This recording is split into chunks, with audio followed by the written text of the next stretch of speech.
5M TV Sénégal seen YouTube bu am solo abonnez-vous ci 5M TV Sénégal ndax ngay am ay vidéo yu am solo. amati mbégteeg bànneex di ànd ak yéen ñu tàmm tànn ñu duñu teewlu ci 5M TV Sénégal jërë ngeen jëf.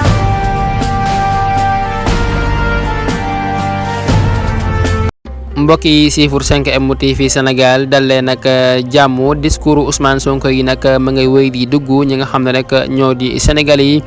Ousmane Sonko mi nga xam ne rek saa bu yëkkatee ay kaddu rek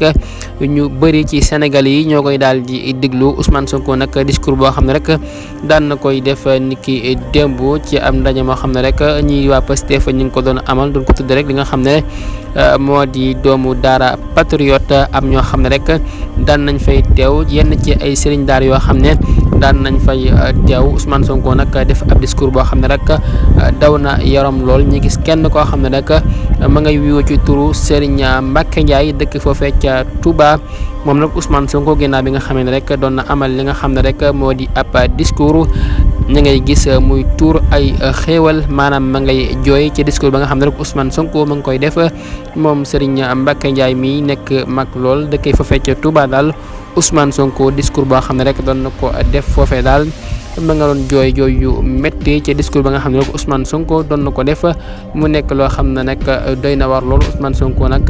saa bu nekk rek ñi nga xam ne ñoo di Sénégal yi ñi ngay bàyyi xel li nga xam ne rek moo di ay waxam saa bu nekk rek ñi ngay bàyyi xel la nga xam ne rek moo di ay waxam moom Ousmane Sonko saa buy def ab discours rek